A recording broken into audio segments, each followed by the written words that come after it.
Praise the Lord friends, I hope you all fine. प्रभु आप सभी को आशीषित करें, बहुत बहुत आशीषित करें और आप इसी तरह परमेश्वर के वचन में बढ़ते ही रहें। और आज का जो सैबत स्कूल है मैं उसमें आपका स्वागत करती हूँ, जो कि 16 मई का है और दिन है बृहस्पतिवार। और इसमें जो इसका शीर्षक है वो है सबसे लंबी भविष्य सूचक समय रेखा। यहाँ पे हम पढ़ेंगे एजरा अध्याय 7, उसकी 7, 8, 9, 10, 11, 12, 13 वर्सेस पढ़ेंगे। और इसमें क्वेश्चन है, फारस में इजराइल के बंदियों को अपने मंदिर के पुनर्निर्माण के लिए स्वतंत्र किए जाने की अनुमति देने का आदेश कब जारी किया गया था।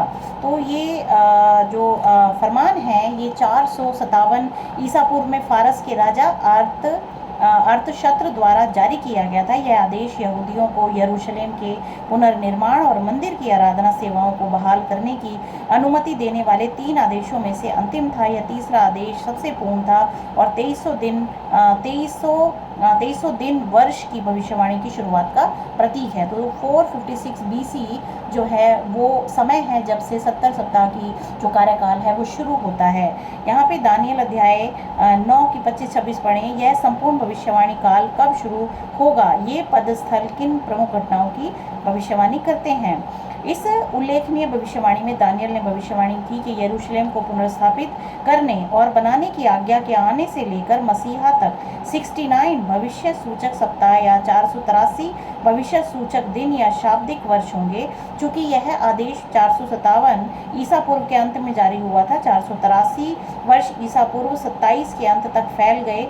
शब्द मसीहा का अर्थ अभिषिक्त व्यक्ति है और 27 ईस्वी की शरद ऋतु में यीशु मसीह का बपतिस्मा हुआ और उसे आत्मा का अभिषेक प्राप्त हुआ।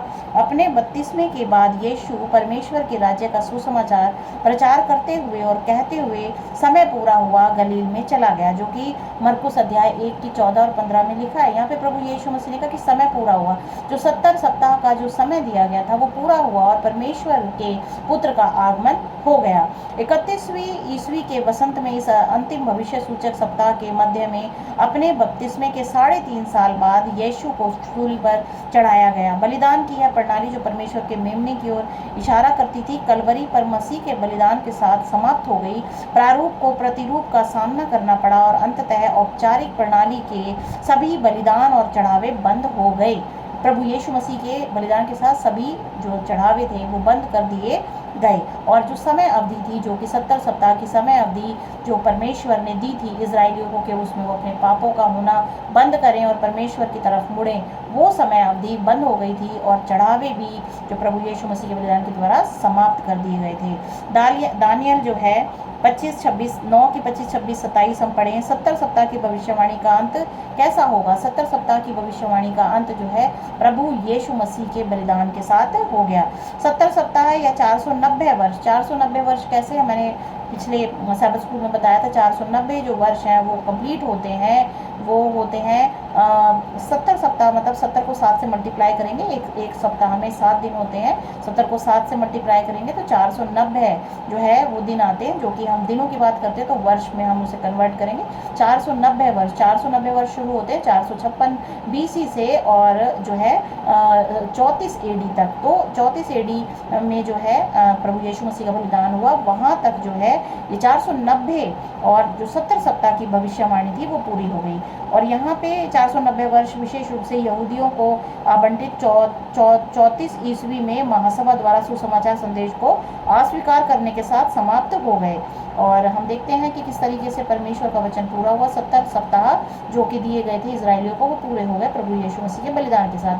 अब जो है प्रभु यीशु मसीह के जाने के बाद में जो 2300 दिन की जो भविष्यवाणी थी उसमें से 490 दिन, ये 490 वर्ष काट दिए गए और जो बाकी जो रिमेनिंग टाइम बचता है वो 1810 सालों का बचता है, जो कि 1844 तक पूरा हो जाता है। 2300 वर्ष की जो भविष्यवाणी जो कि दानियल को दी गई थी वो 1844 में कंप्लीट हो गई। उसके बाद जो ये टाइम चल रहा है परमेश्वर के ग्रेस का टाइम चल रहा है कि इस टाइम में परमेश्वर को प्रभु यीशु मसीह को जो भी ग्रहण करेगा मानव जाति, कोई भी इस पृथ्वी पर रहने वाला इंसान, तो प्रभु उसके पापों को क्षमा क्षमा करेंगे और उसे अनंत जीवन देंगे। इस तरीके से परमेश्वर का जो है अनुग्रह जो है इस संसार पे दिया गया है, करुणा प्रकट की गई है, दर्शन यहाँ पे दिया गया है। तो मानव जाति इसको स्वीकार करे, अपने पापों से मन फिरा के यीशु मसीह को ग्रहण करे तो उनके पाप क्षमा किए जाएंगे। और जो 2300 वर्ष की जो समयावधि है उसके समय के खत्म होने के बाद जो है इस धरती को जो है शुद्ध किया जाएगा।